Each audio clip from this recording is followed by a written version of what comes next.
Penyu adalah kura-kura laut yang ditemukan di semua samudera di dunia. Mereka telah ada sejak zaman dinosaurus, dengan fosil tertua berumur sekitar 120 juta tahun. Ada 7 spesies penyu di dunia, dan 6 diantaranya dapat ditemukan di Indonesia: penyu hijau, penyu sisik, penyu pipih, penyu lekang, penyu tempayan, dan penyu belimbing. Penyu dikenal sebagai hewan migran yang sering melakukan perjalanan ribuan kilometer antara tempat makan dan tempat bertelur. Mereka memiliki kemampuan navigasi yang luar biasa, memungkinkan mereka kembali ke pantai tempat mereka menetas untuk bertelur. Sayangnya, penyu menghadapi banyak ancaman seperti perburuan, hilangnya habitat, dan polusi laut. Upaya konservasi sangat penting untuk melindungi mereka dan memastikan kelangsungan hidup mereka di masa depan. Kebiasaan bertelur penyu sangat menarik dan unik. Berikut adalah beberapa fakta menarik tentang proses ini. Migrasi jauh, penyu betina melakukan perjalanan panjang dari tempat makan mereka ke pantai tempat mereka akan bertelur. Beberapa spesies dapat menempuh jarak ribuan kilometer untuk mencapai pantai yang tepat. Pemilihan pantai, penyu betina biasanya kembali ke pantai tempat mereka menetas untuk bertelur. Mereka menggunakan medan magnet bumi sebagai panduan navigasi untuk menemukan jalan kembali. Proses bertelur. Setelah mencapai pantai, penyu betina akan menggali lubang di pasir dengan sirip belakangnya. Lubang ini bisa sedalam 50 cm atau lebih. Setelah itu, mereka akan bertelur di dalam lubang tersebut. Jumlah telur, penyu betina dapat bertelur antara 50 hingga 200 telur dalam satu sarang, tergantung pada spesiesnya. Proses bertelur ini bisa memakan waktu beberapa jam. Penutupan sarang. Setelah bertelur, penyu betina akan menutupi sarang dengan pasir untuk melindungi telur dari predator dan suhu ekstrim. Kemudian, mereka akan kembali ke laut. Inkubasi. Telur-telur tersebut akan menetas setelah sekitar 45 hingga 70 hari, tergantung pada suhu pasir. Suhu juga menentukan jenis kelamin anak penyu. Suhu yang lebih hangat cenderung menghasilkan lebih banyak betina, sedangkan suhu yang lebih dingin menghasilkan lebih banyak jantan. Perjuangan hidup. Setelah menetas, anak penyu harus berjuang menuju laut. Ini adalah perjalanan yang berbahaya karena banyak predator yang mengintai, seperti burung dan kepiting. Hanya sebagian kecil dari anak penyu yang berhasil mencapai laut dan bertahan hidup hingga dewasa. Mereka yang berhasil akan mengulangi siklus ini ketika mereka dewasa. Proses bertelur ini sangat penting untuk kelangsungan hidup penyu, dan banyak upaya konservasi yang dilakukan untuk melindungi pantai-pantai tempat penyu bertelur dari ancaman seperti pembangunan dan polusi. Ada beberapa perbedaan antara penyu betina dan jantan, terutama dalam hal fisik dan perilaku. Ekor. Salah satu perbedaan yang paling mencolok adalah panjang ekor. Penyu jantan memiliki ekor yang lebih panjang dan tebal dibandingkan dengan penyu betina. Ekor yang panjang ini membantu penyu jantan dalam proses reproduksi. Plastron. Plastron adalah bagian bawah cangkang penyu. Pada penyu jantan, plastron biasanya lebih cekung untuk memudahkan mereka saat kawin dengan betina. Sebaliknya, plastron pada penyu betina lebih datar. Ukuran. Dalam beberapa spesies, penyu betina cenderung lebih besar daripada penyu jantan. Ukuran yang lebih besar ini membantu betina dalam membawa dan bertelur. Sirip depan. Penyu jantan sering memiliki sirip depan yang lebih panjang dan kuat dibandingkan betina. Ini membantu mereka berenang lebih efisien dan bertahan di arus laut yang kuat. Perilaku. Penyu jantan biasanya lebih sering terlihat di laut sepanjang tahun, sementara penyu betina akan kembali ke darat untuk bertelur. Penyu betina melakukan perjalanan panjang ke pantai tempat mereka menetas untuk bertelur. Perbedaan-perbedaan ini membantu penyu dalam menjalankan peran mereka masing-masing dalam siklus hidup dan reproduksi. Ada beberapa spesies penyu yang lebih langka dan terancam punah dibandingkan yang lain. Berikut adalah beberapa spesies penyu yang sangat langka. Penyu sisik Eretmochelys imbricata. Penyu ini dikenal karena cangkangnya yang indah dan sering diburu untuk diambil karapasnya. Penyu sisik adalah salah satu spesies penyu yang paling terancam. Penyu belimbing Dermochelys coriacea. Penyu belimbing adalah spesies penyu terbesar dan memiliki cangkang yang unik, tidak seperti penyu lainnya. Mereka juga sangat terancam karena hilangnya habitat dan polusi laut. Penyu pipih Natator depressus. Spesies ini hanya ditemukan di perairan Australia dan Indonesia. Penyu pipih memiliki cangkang yang lebih datar dibandingkan dengan spesies lainnya dan juga menghadapi ancaman serius dari perburuan dan hilangnya habitat. Penyu tempayan, careta-careta, meskipun lebih umum dibandingkan beberapa spesies lainnya, penyu tempayan masih menghadapi banyak ancaman, termasuk perburuan dan polusi laut-laut.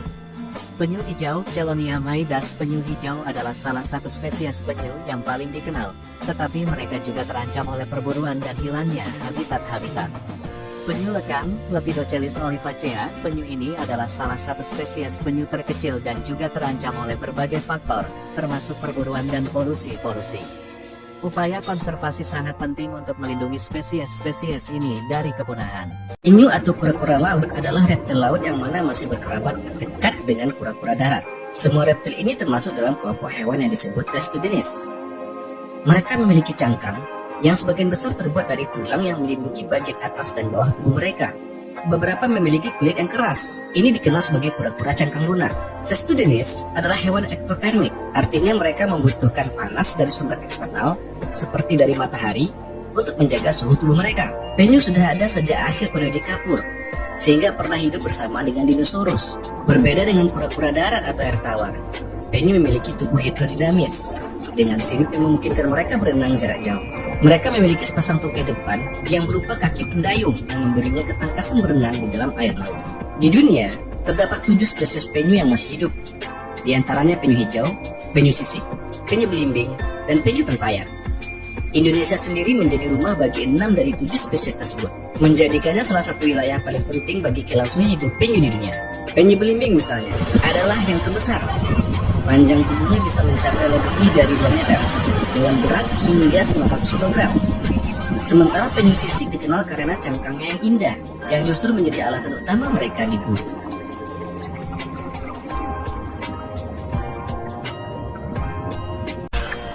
Semua penyu memiliki hidupnya dengan cara yang sama, yaitu dari telur yang ditabur di pasir pantai. Induk penyu betina akan kembali ke pantai tempat ia menetas puluhan tahun sebelumnya. Fenomena ini disebut natal homing, kemampuan navigasi luar biasa yang hingga kini masih menjadi misteri ilmiah.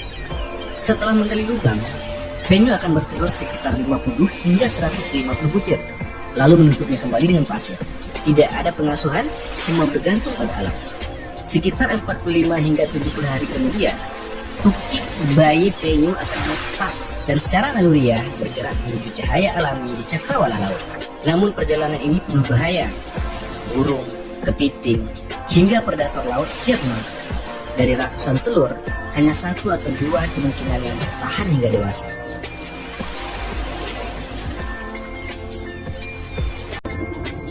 Penyu adalah navigator ulung. Mereka mampu melakukan migrasi ribuan kilometer melintasi samudera terbuka. Penelitian menunjukkan bahwa penyu menggunakan medan magnet bumi sebagai kompas alami. Selain itu, mereka juga memanfaatkan arus laut, posisi matahari, dan bahkan kemungkinan besar penciuman untuk menemukan jalan kembali. Penyu hijau misalnya dapat bermigrasi dari padang lamun tempat makan ke pantai penyeluruhan yang berjarak ribuan kilometer. Ini adalah salah satu perjalanan paling menakjubkan di dunia hewan.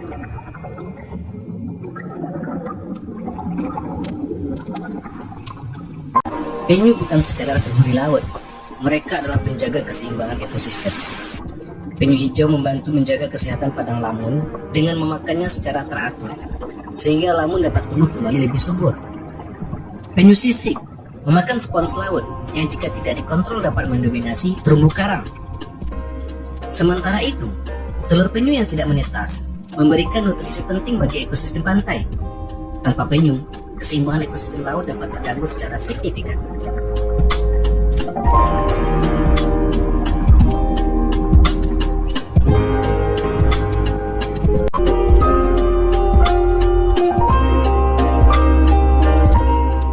Jika kita perhatikan lebih dekat, tubuh penyu adalah hasil evolusi yang sangat efisien untuk kehidupan di laut. Cangkangnya yang keras bukan sekedar pelindung. Bentuknya yang pipih dan streamline membantu mengurangi hambatan air saat berenang. Pada penyu belimbing, cangkang tidak keras seperti spesies lain, melainkan lebih fleksibel dengan lapisan seperti kulit tebal.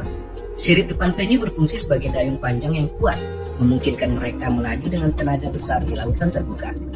Sementara sirip belakang membantu mengarahkan dan menstabilkan gerakan. Menariknya, penyu tidak bisa menarik kepala dan anggota tubuhnya ke dalam cangkang seperti kura-kura darat. Ini adalah kompromi evolusi demi kemampuan berenang yang lebih optimal. Selain itu, penyu memiliki kelenjar khusus di dekat mata yang berfungsi membuang kelebihan garam dari tubuhnya. Inilah sebabnya mengapa penyu sering terlihat seperti menangis ketika berada di darat.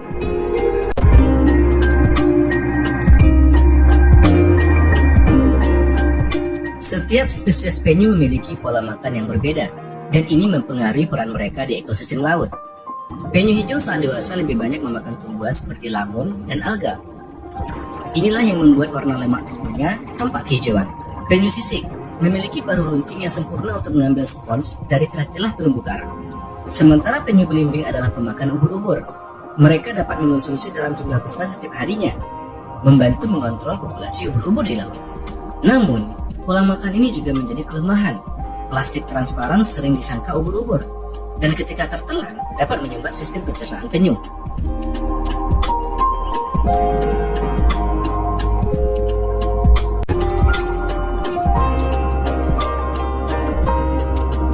Penyu adalah hewan dengan siklus hidup yang sangat panjang dan lambat. Dibutuhkan waktu puluhan tahun bagi seekor penyu untuk mencapai usia dewasa dan siap berkembang biak. Beberapa spesies bahkan baru matang secara seksual setelah usia 20 hingga 40 tahun. Hal ini membuat populasi penyu sangat rentan. Ketika individu dewasa berkurang, dibutuhkan waktu sangat lama untuk menggantikannya. Setelah dewasa, penyu betina akan kembali bertelur setiap 2 hingga 4 tahun sekali. Dalam satu musim, mereka bisa bertelur beberapa kali. Namun lagi-lagi, dari ratusan telur hanya sedikit yang akan bertahan hingga dewasa.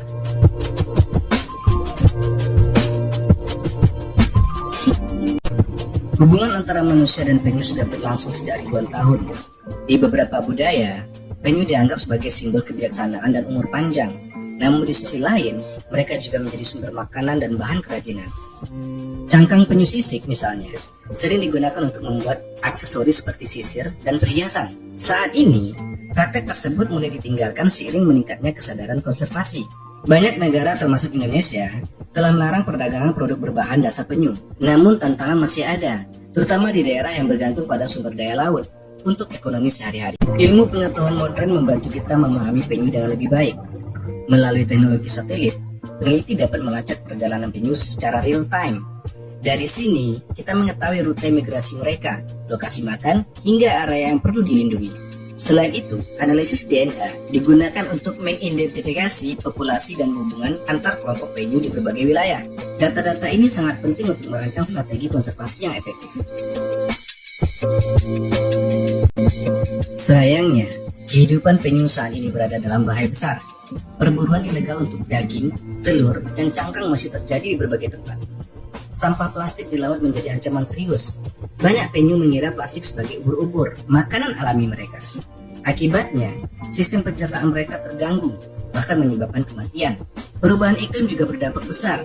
Suhu pasir menentukan jenis kelamin tukik. Semakin panas, semakin banyak betina yang dihasilkan. Ketidakseimbangan ini dapat mengancam populasi di masa depan.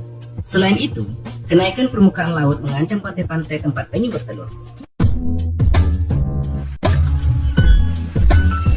Berbagai upaya dilakukan untuk melindungi penyu. Di banyak daerah, konservasi dilakukan dengan melindungi sarang, memindahkan telur ke tempat yang lebih aman, hingga melepas liarkan tukik ke laut. Edukasi masyarakat juga menjadi kunci. Kesadaran untuk tidak mengkonsumsi telur penyu atau membeli produk dari cangkangnya sangat penting. Selain itu, pengurangan penggunaan plastik menjadi langkah kecil yang berdampak besar. Banyak organisasi dan komunitas lokal di Indonesia yang aktif menjaga kelangsungan hidup penyu. Meski menghadapi banyak ancaman, masih ada harapan untuk penyu. Di berbagai belahan dunia, populasi penyu mulai menunjukkan tanda-tanda pemulihan berkat upaya konservasi yang konsisten. Pantai-pantai yang dilindungi, pengurangan plastik, serta keterlibatan masyarakat lokal menjadi kunci keberhasilan ini. Setiap tukik yang berhasil mencapai laut membawa harapan baru bagi keberlangsungan spesies ini. Dan setiap manusia yang peduli adalah bagian dari perubahan. Di hamparan laut yang luas dan tampak tak berujung, penyu terus berenang, mengikuti naluri, melintas di waktu, dan menjaga keseimbangan alam tanpa kita sadari.